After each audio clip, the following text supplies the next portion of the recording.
Lo contábamos hace un ratito, se cumplieron 30 años de este hecho tenebroso que vivió la historia de nuestro país, el atentado a la Embajada de Israel.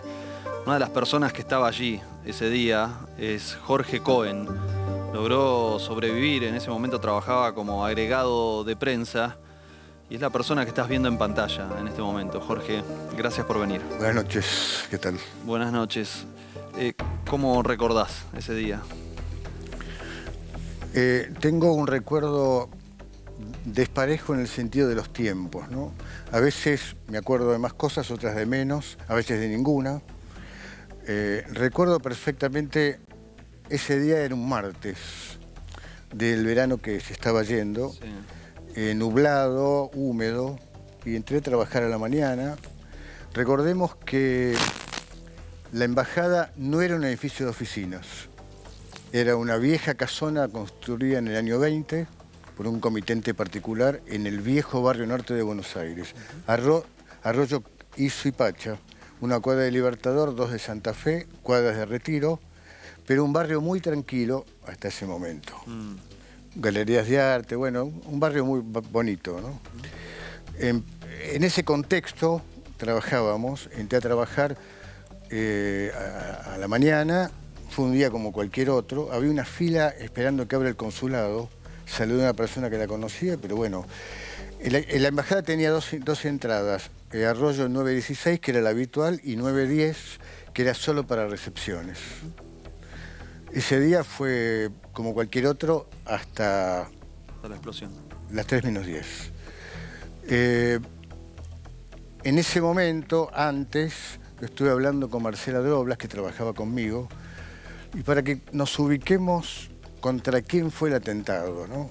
Fue un atentado contra personas comunes, como vos, como yo, como los televidentes, que además estábamos trabajando, nada más y nada menos. Marcela había estado de vacaciones en las cataratas, se había puesto de novia y estaba muy contenta. Y hablé con Eliora Carmón, que trabajaba con nosotros, esposa del cónsul. Me contó que tenía un chico con fiebre, esas cosas que de la vida cotidiana. Eliora bajó por el ascensor que teníamos y Marcela siguió con su almuerzo tardío, una pera con una manzana.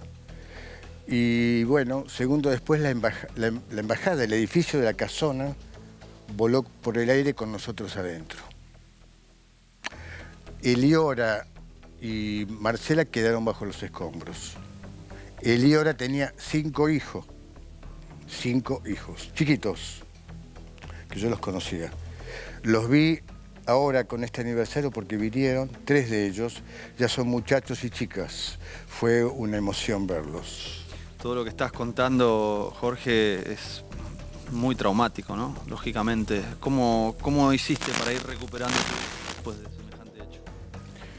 Bueno, los médicos me dijeron que tenía heridas, pero que de eso las iba a superar y que hiciera de inmediato terapia para poder afrontar, que no tuviera problemas ni físicos ni psicológicos después.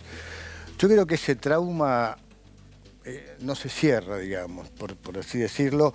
Uno puede seguir la vida cotidiana porque no hay otra alternativa. Yo creo que se puede poner la bomba en la mochila o en la valija y seguir caminando, que fue lo que hice, digamos. Pude seguir caminando con la vida cotidiana, digamos. Pero bueno, lo que sucede es que esta es un trauma que a uno lo acompaña personalmente, pero también socialmente. Porque uno va a una reunión y qué sé yo, y te dicen, vos sos el sobreviviente de la embajada. Y sí, y hay que hablar. De cualquier manera, me parece que es muy importante dar testimonio, que es lo que estoy haciendo ahora en el canal, gracias al espacio de ustedes, para que ese testimonio sirva para entender lo que nos pasó. Para entender que nos pasó a personas comunes que estábamos trabajando, sí, como dije antes, como Eliora, como Mirta, la secretaria del embajador, que estaba contenta porque su hijo había pasado a tercer año del secundario. Digamos, cada cual tenía una historia. Y quiero decir 2 o 3 cosas más del atentado. Murieron más personas afuera que adentro. Murió el padre Brumana de la iglesia Mater Admirabilis, murió un taxista, un señor que ponía aire acondicionado, murieron 2 peatones. Estaban pasando por ahí. Y otra cosa, murieron personas de 6 nacionalidades. Estamos hablando de un atentado masivo. Jorge, ¿qué pasó con la investigación, con la justicia? La Corte Suprema finalmente determinó las responsabilidades, pero no hay detenidos. Bueno, justamente estábamos hablando antes que escribí una columna que titulé Los números son redondos, pero la justicia sigue cuadrada.